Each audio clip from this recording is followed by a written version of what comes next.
যারা পরাজিত শক্তি,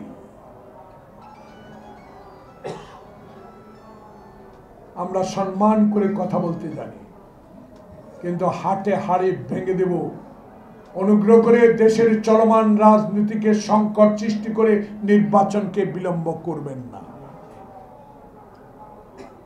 দরকার আগে নির্বাচন, দরকার সংস্কারের। অস্বীকার করি না যে সংস্কারের মধ্য দিয়ে আমার নেতা তারেক রহমানের সুষ্ঠু নির্বাচন, মৃত ব্যক্তির ভোট নয়, দিনের পর দিনে এমন উক্তিকে আপনি সফল করতে পারবেন। যেটুকু দরকার ততটুকু সংস্কার করে একটা নির্বাচনের তারিখ ঘোষণা করে দেন। বিলম্ব নয়, বিলম্বে ক্ষতি। তার বিশ্বাস আর অবহেলা কিন্তু ভালোবাসা থাকে না। বিশ্বাস আর অবহেলা ভালোবাসা থাকে না, সমর্থন থাকে না। বিশ্বাসের উপরে যদি আপনি আমাদেরকে অবিশ্বাস করেন, অবিশ্বাসের উপর ভালোবাসা থাকে না, অবহেলার উপর থাকে না। আমাদেরকে যদি অবিশ্বাস করেন তাহলে ক্ষতি জনগণের হবে। বিএনপির ক্ষতি এরশাদ করতে পারে নাই, হাসিনা করতে পারে নাই, ইনশাআল্লাহ আল্লাহর নামে কেউ করতে পারে না। কারণ বিএনপির অগণিত সমর্থক, আটলান্টিক মহাসাগরের মতো যে দলটি, সেই দলটিকে মঈন ফখরুদ্দিন 25টি আসন দিয়ে সেদিন ক্ষান্ত করে দিয়েছিল।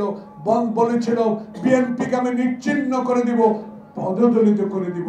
কিন্তু বেগম খালেদা জিয়ার অসীম সাহসের কারণে সেদিন আমাদের মতো 25 জন এমপিকে নিয়ে পার্লামেন্টে গিয়ে সেদিন বলেছে সেনা সমর্থিত সরকার থাকবে না, দেশে গণতন্ত্র আনবে, থাকতে হবে। সেদিন বেগম খালেদা জিয়ার সেই উক্তি এখন বলতে হয়।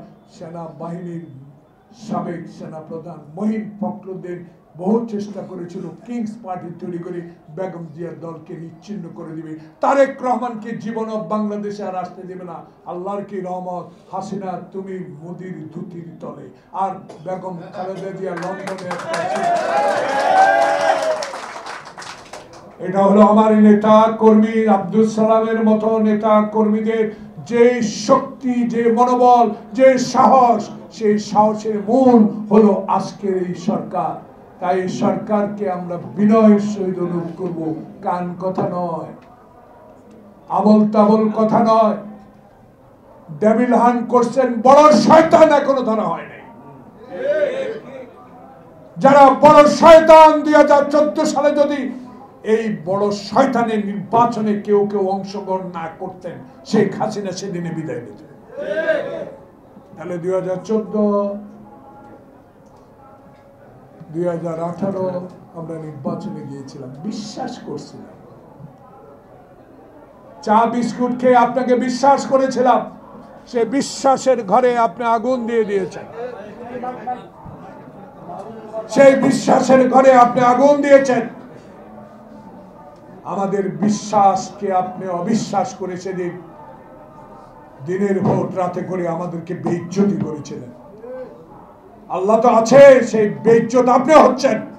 চুরি করে পালিয়ে গেছেন হেলিকপ্টারে করে। যদি সৎ সাহস থাকতো বাংলাদেশে থাকতেন, আইনের আওতায় যেতেন, আপনার বিচার হতো। আপনি যদি আমার নেত্রী বেগম খালেদা জিয়াকে হয়তো বিনা কারণে 5 বছর জেলে রাখতে পারেন, ইনশাআল্লাহ বাংলাদেশের জনগণের সরকার হবে। সেই সরকার আপনাকে কত হাজার বছর জেল দেবে সেটা আপনি দেখবেন।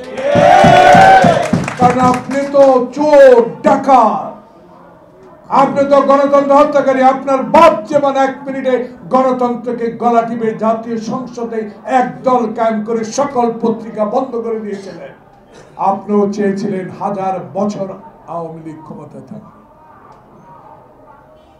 সে উদ্দেশ্যে ভারতের কাছে মাথা নত করে আমার তিস্তার পানি বন্ধ করে দিয়েছেন।